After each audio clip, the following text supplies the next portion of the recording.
Maski raw noong unang panahon, may mga libangan na ang ating mga ninuno na maituturing daw na combat sports. Ang tawag nga raw sa mga ito, tribal games, kung saan ang mananalo magkakamit ng maraming pribilehiyo. Kasi ang mga Filipino, dapat nalalaman daw kung sino ang pinakamalakas. Dahil ang pinakamalakas, ito yung pinipiling pinuno. Later, ginamit din yan para i-resolve ang mga problematikong bagay sa tribo. Yung pagmamay-ari ng isang bagay, isang lugar, lupain. So dinadaan yan sa pisikal na laban. So doon yan, kasi wala pang mga batas tayo nung araw. Sa bayan ng Norsagaray sa Bulacan, naninirahan ang mga katutubong dumagat. Wala sila sa lahi ng mga Negrito na isa sa mga unang nanirahan noon sa Pilipinas. Tinawag silang dumagat dahil kadalasan nakatira sila malapit sa dalampasigan.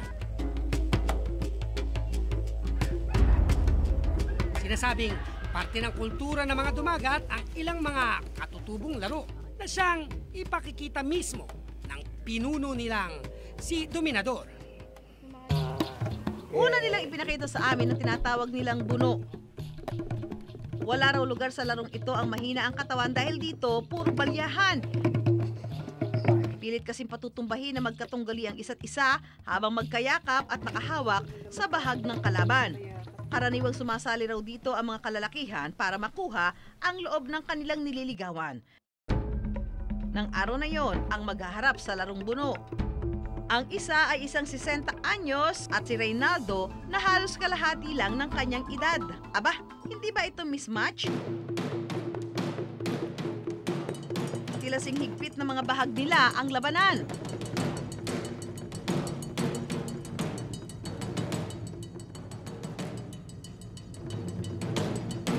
At ang nanalo ang mas may edad. Talaga nga namang kalabaw lang ang tumatanda.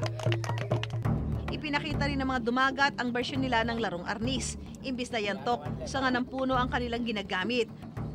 At kung sa karaniwang arnis gumagamit ng matinding puwersa, ang sa kanila malumanay lang at may kasabay pang musika.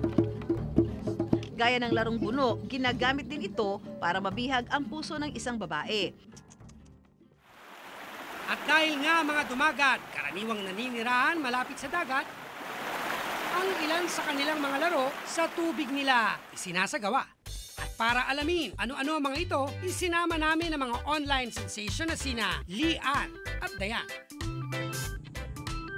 Hi mga ka-wonder! Andito kami ngayon sa Norsagaray, Bulacan! At ngayon kami makikipaglaro sa mga dumagat. Tara! Samahan niyo kami! Tatay Dominador, ano pong gagawin natin dito? Sisido yung dalawa kong kasama sa tubig. Patagalan sila bago lumutang.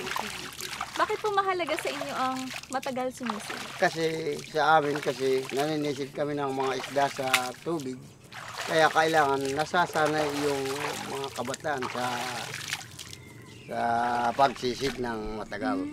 Sa patagalan, sa pagsisid, nagbabalik si Reynaldo na natalo sa larong buno. Ang makakalaban niya, si Rocky. Ikaw, dun ka pa rin ba sa pambato mo? Oo naman, kay Kuya Rocky pa rin ako. Solid pa rin ako kay Kuya Reyno. Okay, ready? 1, 2, 3, go!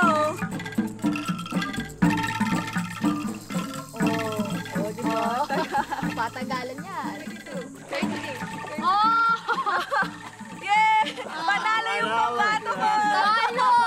Panalo ko! Simple lang din ang sunod na larong susubukan ni Reynaldo at Rocky. Gahagis lang sila ng tig-isang bato sa tubig. At kung kanino ang mas malayo ang narating, siya ang panalo. O sabi ko sa'yo, nakahabol si Kuya eh. Okay lang yan, panalo naman ako ng una. Wala, patas lang yung laro. Naka-tempo lang talaga. Parehas lang silang magaling. Maging sina Lian at Dayan, nakibato na rin. Iyo! Ay, malawa yun! At ang huling laro na susubukan ni Lian at Dayan, ang tinatawag na mali kung saan hiwalay ang mga lalaki sa babae.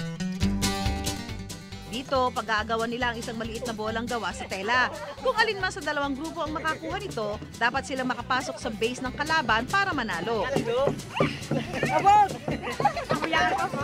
Ginagamit daw noon ang larong ito para ma-resolve ang issue tungkol sa mga teritoryo.